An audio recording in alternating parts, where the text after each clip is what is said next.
Hey, everybody, I'm Matt. This is the 10-Minute Bible Hour podcast, and I'm going to go do something with my family today, and I think it's going to be delightful. However, I do not want to step away from what we're working on. I want to stay on task here and keep moving forward. And so yesterday we talked about this term generation that Jesus uses at different places in the book of Matthew, and that it comes up in a very important way in Matthew 23:36. I tell you the truth, all this will come upon this generation.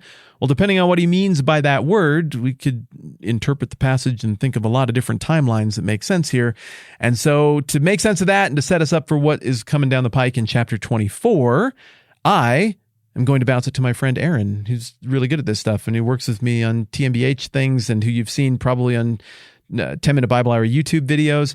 And I'm going to go bum around with my family just a little bit. So with that said, Jeffrey is going to put some music right here and then enjoy the conversation with Aaron. All right, catch you soon.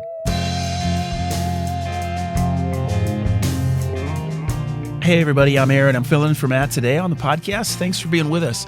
We've been talking about the word generation, and as we highlighted yesterday, one of the things that we kind of think of when we hear the word is we think of the baby boomer generation or Generation X or millennials or Gen Z or things like that.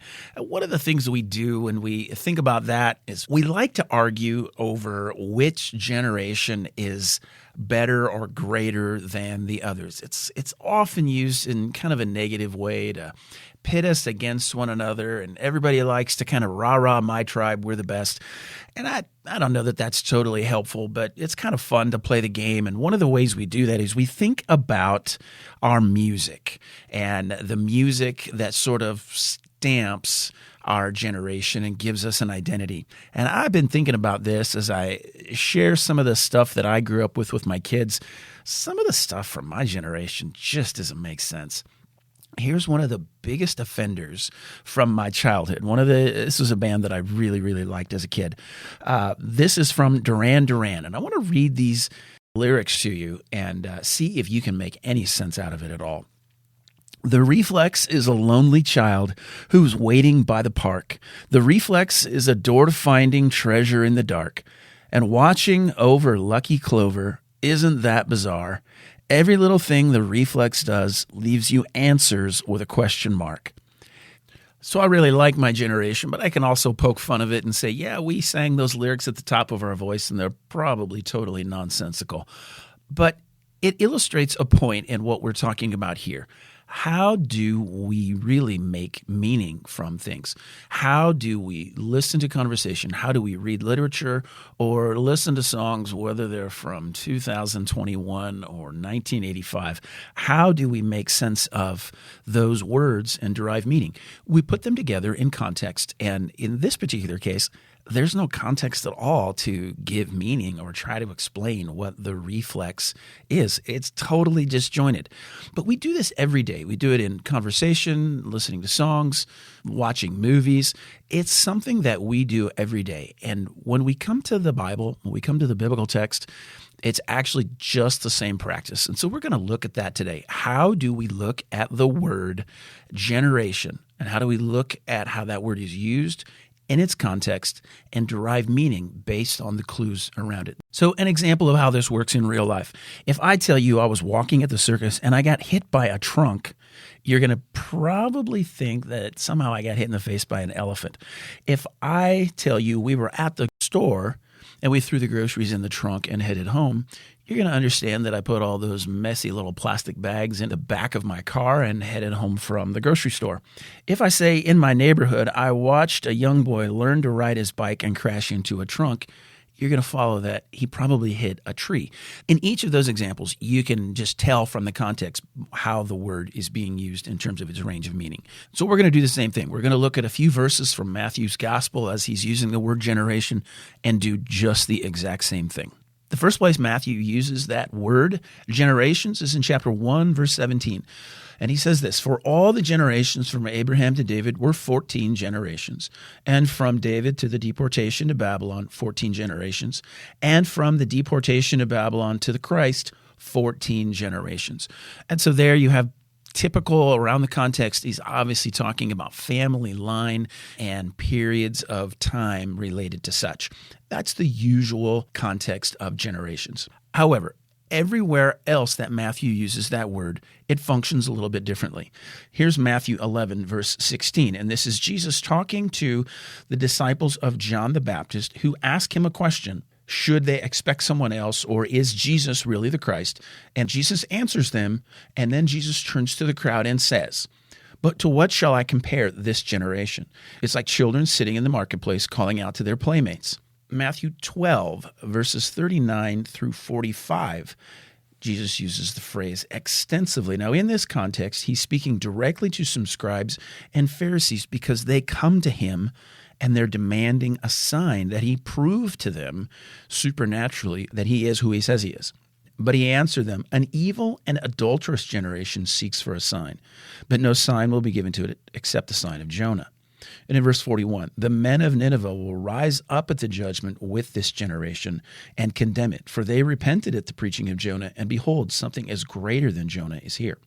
And 42, "The queen of the south will rise up at the judgment with this generation and condemn it, for she came from the ends of the earth to hear the wisdom of Solomon, and behold, something greater than Solomon is here." Now, those two verses are referencing a couple of episodes from the Old Testament, the book of Jonah, where Jonah went to preach to Nineveh and they repented.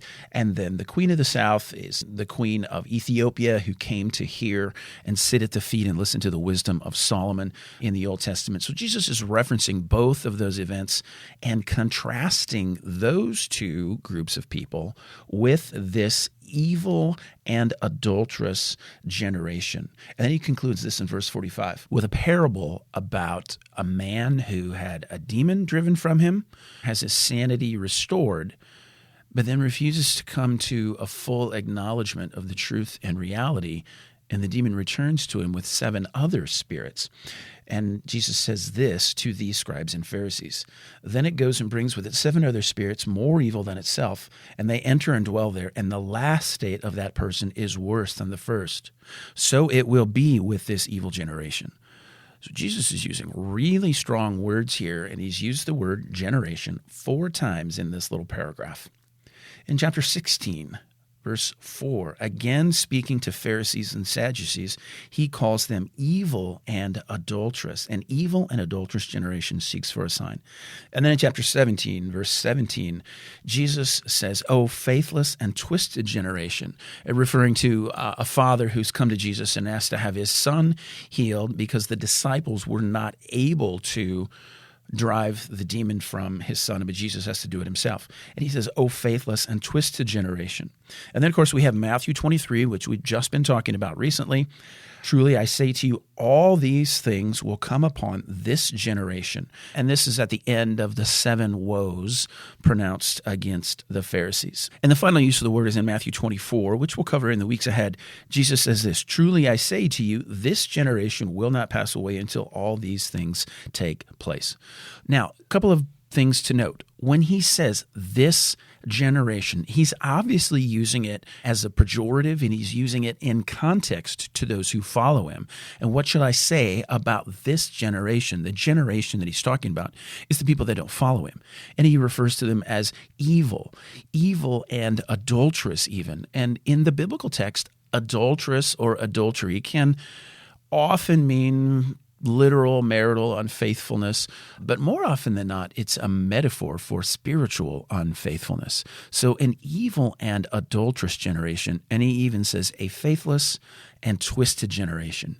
So what Jesus is getting at here isn't 100% clear yet, but we know it's not good, and we know that he's referring to people who refuse to follow him and refuse to acknowledge his rightful place as the King of Kings. Now, the other thing to note here is what's absent from each of these contexts outside of chapter 1. Chapter 1 is talking about the usual sense of the word generation. It's talking about lifespans and human progeny. All of the other contexts lack any mention at all of any temporal aspect. And they also lack any mention of a family line or a race that's being preserved or tracked through family trees. No mention of time, no mention of family tree. So the interpretive problem that often arises from this is trying to determine, as Jesus, chapters 23 and 24, is talking about a race of people or generation of people. In the Bible, it's usually about 40 years or so. But when we ask the question that way, we force ourselves into a false dichotomy, and I'm not sure that's exactly how Jesus is using the answer. We're going to look at this a little bit deeper tomorrow from a few verses outside of Matthew's gospel where the word generation is used. And I think that will give us a lot of clarity and help us make sense of how Matthew is using the word and what Jesus is actually doing here and what he's trying to say, and how that really relates to us. So thanks for being with us today. I really appreciate you sitting with me as I fill in for Matt here. I want to mention this too. If you have been along for the ride and you appreciate what Matt is doing here at the 10-Minute Bible Hour podcast, we're really grateful for that. And we would love it if you would jump on to iTunes or whatever podcast app you use and give us a review. That's one of those things that is a simple step on your end, but it helps us put the podcast in front of other people because of the way the algorithms and things work. So if you'd be willing to take a few minutes of time and go do that for us, give us a review, we'd really, really be grateful. If not, we're just glad that you're here. We're going to pick up all the loose threads tomorrow and tie them into a nice picture that makes sense. I really appreciate you sitting in with me today as I filled in for Matt. We'll do this again tomorrow.